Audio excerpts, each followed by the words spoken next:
శ్రీమాత్రే నమః. నా సౌందర్యలహరి ప్రపంచానికి స్వాగతం అండి. అమ్మల్ని కన్న అమ్మ మన దుర్గమ్మ. ముందుగా ఒక విషయం అందరూ అనుకుంటారా, నాకే ఎందుకో అమ్మ ఇలా మహిమలు తెలుస్తున్నాయి అని. నేను ఒక్కసారి అమ్మ మహిమలు చూడలేదు. ఈ 12 సంవత్సరాల్లో అప్పుడప్పుడు చూశాను. ఏమో ఎంతమందికి ఇలా జరుగుతాయో నాకు తెలియదు. అందరూ నాలా చెప్పే వీలు లేదు ఏమో అని నేను అనుకుంటాను. అమ్మ నాకు మీ అందరితో నా అనుభవాలు పంచుకోమని చెప్పారేమో అని నేను అనుకుంటున్నాను. అమ్మ మహిమ అనుకోవడం కంటే అమ్మ నీడలో ఉన్నా అనుకోవడం నాకు ఇష్టం.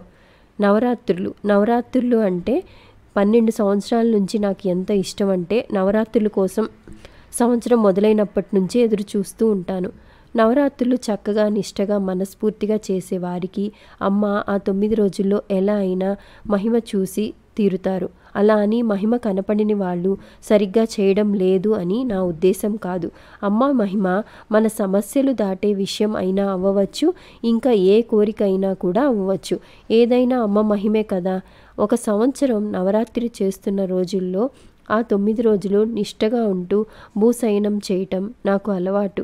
అలా ఒకరోజు నేను కింద మా పాపతో పడుకొని నిద్రపోయాను. మా పాపకి 8 సంవత్సరాలు. తను నా పక్కన పడుకొని ఉంది. నేను నిద్రపోయాను. మధ్యరాత్రిలో పాప వెళ్ళి వాళ్ళ నాన్న దగ్గర పడుకొని ఉంది మంచం మీద. సరే ఎప్పుడు వెళ్ళిందోలే అనుకున్నాను నేను.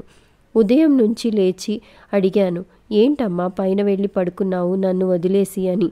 పాప అనింది, అమ్మా నువ్వు నిద్రపోయావు, అందరూ నిద్రపోయారు, నాకు మాత్రం గజ్జెల చప్పుడు చాలాసేపు వినపడింది అని. నాకు చాలా భయం అనిపించింది. అందుకే నేను వెళ్ళిపోయాను నాన్న దగ్గరికి అని చెప్పింది. చిన్నపిల్ల కదా, తనకి అర్థం కాదు కదా. ఏమీ లేదు అమ్మ వచ్చారు, మనల్ని చూసి వెళ్ళారు అని చెప్పాను. కానీ మనసులో ఎంత సంతోషం అంటే, అమ్మ గజ్జెల సవ్వడి నా పాప వినటం. ఆ సవ్వడి నాకు వినిపించి ఉంటే నేను నా భ్రమ అని అనుకునేదాన్నేమో. అందుకే నా పాపకి అంటే అంత చిన్న పిల్లకి అంత రాత్రి ఆ గజ్జెల సవ్వడి విని ఏమీ అర్థం కాక పడుకొని లేచి నాకు చెప్పింది.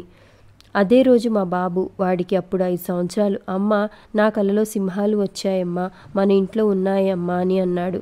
ఏమీ తెలియని పసిపిల్లలకు అమ్మ వచ్చారు, వస్తారు, మనతోనే ఉంటారు అని నమ్మకాన్ని ఇచ్చిన అమ్మకు నా శతకోటి వందనాలు. ఎందుకంటే మన బిడ్డలానే మనం అమ్మని చూసుకుంటే అమ్మ మరింత ఆనందపడతారు.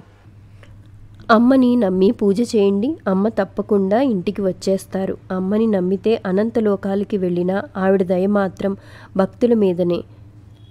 వచ్చే ఫిబ్రవరి 10వ తారీఖు నుంచి శ్యామల నవరాత్రులు ఉన్నాయి. ఉగాది తర్వాత వసంత నవరాత్రులు ఉన్నాయి.